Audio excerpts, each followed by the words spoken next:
브리니 턱! 안녕하세요 브리니 여러분들. 오늘은 취득세 10분 쪽집게 강의 마지막 시간, 취득세 세율 구조와 그리고 세율을 30분 아니 3분 만에 외울 수 있는 방법을 알려드리도록 하겠습니다. 구독, 좋아요 눌러주세요. 먼저 취득세액을 구하는 계산구조부터 간단하게 한번 짚고 넘어가 보도록 할게요. 일반적인 계산구조와 비슷해요. 일단 과세표준, 과표를 가지고 오시면 거기에 특정 세율을 곱해서 과표에서 세율을 곱하니까 세액이 나오는 겁니다. 취득세액도 마찬가지의 구조예요. 그럼 여기서 어떤 느낌이 오셔야 돼요? 과표가 어떤 금액이 들어갈지를 좀 잘 알아야 되고, 그 다음에는 세율을 하나하나 다 외워야 되겠구나, 이런 거죠. 근데 취득세에서의 문제점이 뭐냐면 이 취득세액을 구하는 세율이 어떤 상품을 취득하냐에 따라서 전부 다 일일이 너무너무 달라요. 그런데 이 세율이 너무 다르니까 외우기가 참 힘들어서 취득세 공부 자체를 굉장히 어렵게 하는 요소거든요. 그런데 제가 그걸 간단 명료하게 3분 만에 정리할 수 있는 방법을 알려드릴 테니까 일단은 과세표준부터 어떻게 정하는지 자세히 한번 볼게요. 과세표준은 기본적으로 과세표준을 정할 때는 신고를 했다는 전제하에서 신고를 했다면 그 신고가액으로 과세표준을 정하도록 하고 있습니다. 그런데 신고하려고 하면 꼭 안 하는 사람도 꼭 있죠. 무신고를 하는 경우에는 어때요? 이때는 시가표준으로 가져가도록 합니다.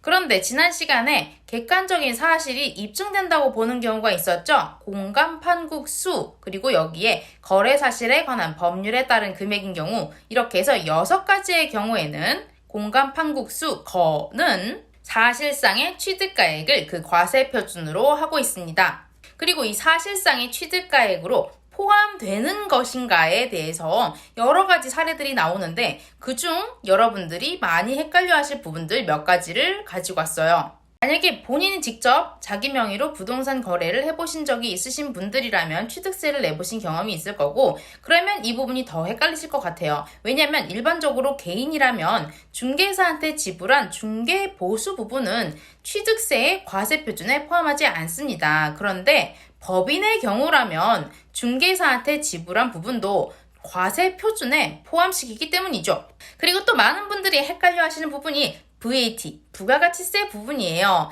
예를 들어서 레스토랑에 가셔서 스테이크를 사드실 때 메뉴판에 맨 아래에 제일 작은 글씨로 이렇게 써있죠. VAT, 부가가치세 포함, 이렇게 되어 있어요. 그러니까 여러분들이 스테이크를 구매하실 때 그 금액 안에는 사실상 부가가치세가 다 포함되어 있다는 얘기죠. 자기가 스테이크 살 때는 그 부가가치세가 포함된 금액을 내셨다고 할지라도 여러분이 취득세를 계산하실 때 과세표준 안에는 부가가치세가 빠지는 금액이 과세표준으로 계산이 되어야 됩니다. 그렇지 않게 되면 어떤 사태가 벌어지냐면 이중과세에 문제가 있을 수 있어요. 부가가치세로 이미 세금을 냈는데 그 금액을 포함해서 취득세를 또 내니까 세금을 2번 내는 셈이 되는 거죠. 그리고 또 취득세 과세표준에서 시험에 많이 나오는 부분이 면세점, 그러니까 과세 최저한 부분이에요. 우리 법문구에 이렇게 얘기를 하고 있어요. 취득가액이 50만 원 이하이면 과세를 면제한다, 이렇게 나와 있습니다. 이 얘기는 무슨 얘기예요? 딱 50만 원이면 비과세라는 거죠. 그러면 지금까지 배운 내용들이 시험 문제는 어떻게 나왔는지 27의 기출문제를 보면서 알아보도록 할게요. 시험 문제 한번 읽어보도록 할게요. 법인이 연부로 취득하는 경우 연부 계약에 따른 이자 상당액은 지방세법상 사실상의 취득가격 또는 연부 금액을 취득세의 과세 표준으로 하는 경우 취득가격 또는 연부 금액에 포함된다. 단, 비용 등은 취득 시기 이전에 지급됨이라고 나와 있죠. 이 문장 맞는 문장이라고 일부러 제가 맞는 문장으로 요즘 계속 추려서 기출문제 넣고 있어요. 이자 상당액은 연부금액, 그러니까 취득가액 안에 포함되는 거 맞습니다. 그리고 우리 29의 기출 한 문제 더 보고 넘어가도록 할게요. 2021년 1월 1일 이후 등록 또는 등기한 것으로 가정했을 때 취득가액이 50만 원 이하인 차량의 등록은 등록면허세가 부과된다 라고 나와 있는데, 그런데 이 문장이 맞는 말이래요. 우리 앞에서 과세 최저한이라고 50만 원 이하면 비과세라고 달달달 외웠는데 이게 무슨 일이에요? 왜 갑자기 과세를 한대? 그러니까 이게 등록 면허세이기 때문에 과세를 한다는 얘기입니다. 제가 아까 과세 최저한, 그러니까 면세점 규정이 있는 건 취득세라고 했지 등록 면허세라는 얘기를 한 적이 없어요. 등기 등록에 관한 등록 면허세에는 과세 최저한 규정이 없습니다, 여러분. 주의하시고요. 이렇게 취득세의 취득세액을 계산하는 계산구조에서 과세표준에 대해서 알아봤습니다. 이번에는 복잡한 세율에 대해서 알아보도록 할게요. 자, 일단 보시면 제가 표로 정리를 하긴 했는데 여전히 굉장히 복잡해 보이네요. 일반 세율이 있고 중과 세율이 있고 여기에 일반 세율에는 표준 세율 그리고 특례 세율이 있고요. 이 표준 세율만 해도 여기 5가지가 있어요. 이렇게 보면 저도 참 외우기 되게 힘들어요. 상속에는 농지가인 거, 농지 아닌 거 세율이 또 다르고요. 무상증여의 경우에는 비영리인 거, 비영리 아닌 거 또 세율이 다릅니다. 유상 승계에는 또 농지냐, 기타냐, 주택이냐 뭐 줄줄이 여기 원시취득, 합유, 공유 엄청 많이 나와요. 자, 이걸 제가 한꺼번에 3분 안에 정리하는 방법을 알려드리도록 할게요. 일단 취득세율을 외우실 때는 승계취득만 먼저 베이스로 외워두시면 빠릅니다. 승계취득에서 딱 세율 10, 20, 30, 40 그려주고 시작을 하시는 거예요. 우리 세법은 기본적으로 6억 이하의 집을 돈 주고 사시는 분들, 승계 취득하시는 분들의 경우에는 좀 관대하게 세율을 매겨주고 있어요. 이 사람들은 투기 세력이라고 보지 않는 거죠. 그래서 집값이 만약에 주택의 가격이 6억 이하라면 10% 가장 낮은 세율로 부과를 하고요. 그리고 만약에 9억을 넘는다면 우리 지금의 경우에는 사실 9억을 넘는 게 그렇게 고가주택이다 느낌이 안 들지만 이 법을 제정할 당시에만 해도 9억을 초과하면 고가주택으로 보아서 10%의 3배인 30%의 페널티적 성격까지 있는 취득세율을 부과했었어요. 그런데 그럼 그 사이 금액인 주택들은 어떻게 되죠? 10%와 30% 사이의 차등세율로 분포하게 됩니다. 그리고 9억을 초과하는 집처럼 만약에 농지를 돈 주고 사는 사람이 있다면 그 사람도 개발, 투기를 하려는 의도가 거기에 숨어 있는 게 아닌가 해서 30%의 취득세율을 곱했습니다. 그런데 만약 농지가 아니라면 그거는 개발하려는 의도가 굉장히 더 명백하다고 보는 거죠. 그래서 40%로 갑니다. 그러면 만약에 농민 아버지로부터 상속받는 경우는 어때요? 그거는 사실 투기 목적이라기보다는 그냥 아버지한테서 물려받은 가업이 농업일 수도 있잖아요. 그래서 이때 승계취득 시 농지의 30%보다는 조금 더 낮게 가는 거예요. 이런 느낌을 가지고 가시면서 자, 이제부터 스토리텔링 들어갑니다. 자, 그 다음으로 외워야 될 부분들인데 이 부분에 스토리텔링이 필요하죠. 요즘 20대에서 30대 분들 625나 38선 이런 거 잘 상기하기가 어려우시죠? 이런 분들을 위해서 20대와 30대 사이에 상기를 하면서 상속, 기타 부분에 38선을 쭉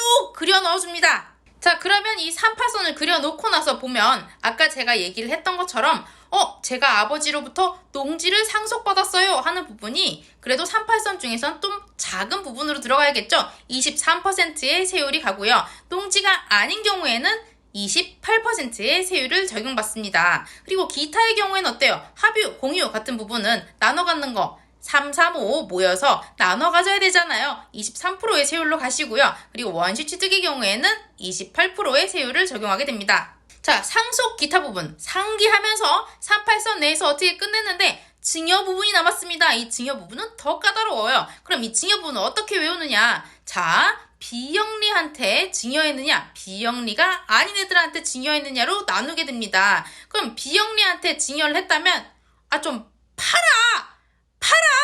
비영리한테 주지 말고 팔아! 28%를 적용하시고요. 만약에 비영리도 아닌 사람한테 그냥 줬대요. 무상증여를 했다면 팔어!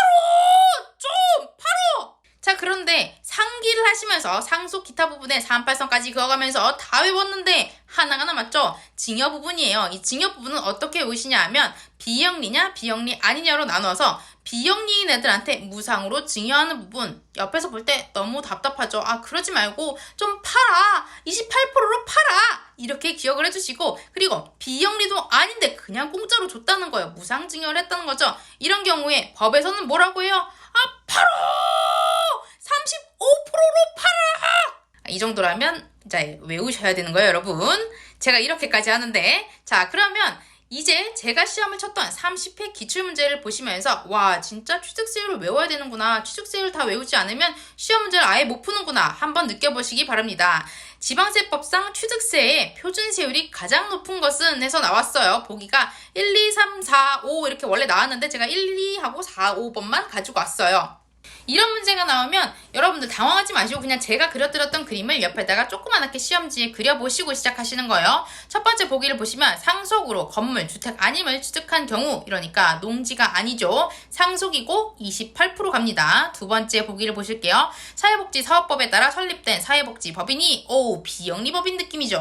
독지가에 기부에 의하여 건물을 취득한 경우, 자 이제부터 감정이입을 하셔야 돼요. 이 독지가의 아들은 어떻겠어요? 억장이 무너져요. 아버지 좀 팔아! 28%에 팔아! 이런 느낌으로 비영리법인에 대한 징역 28% 갑니다. 네 번째 보기를 볼게요. 유상거래를 원인으로 지방세법 제10조에 따른 취득 당시 가액이 9억인 주택, 9억 초가 아니네요. 딱 9억이에요. 주택법에 의한 주택으로서 등기부에 주택으로 기재된 주거용 건축물과 그 부속 토지를 취득한 경우라고 했죠. 9억, 딱 9억이면 뭐죠? 제가 9억 초과만 30%라고 했으니까 6억이 또 6억 밑으로 넘어가는 거 아니니까 6억과 9억 사이 20%로 갑니다. 다섯 번째 보기를 볼게요. 유상거래를 원인으로 농지를 취득한 경우, 농지인데 유상거래예요. 뭔가 투기의 스멜이 물씬 30% 적고 갑니다. 자, 그럼 보기에 여기서 답은 뭐죠? 5번이죠? 맞습니다. 오늘은 취득세의 계산 구조와 그리고 취득세율을 3분 만에 외우는 방법을 여러분께 알려드렸어요. 오늘 강의가 도움이 되셨다면 구독, 좋아요 눌러주세요.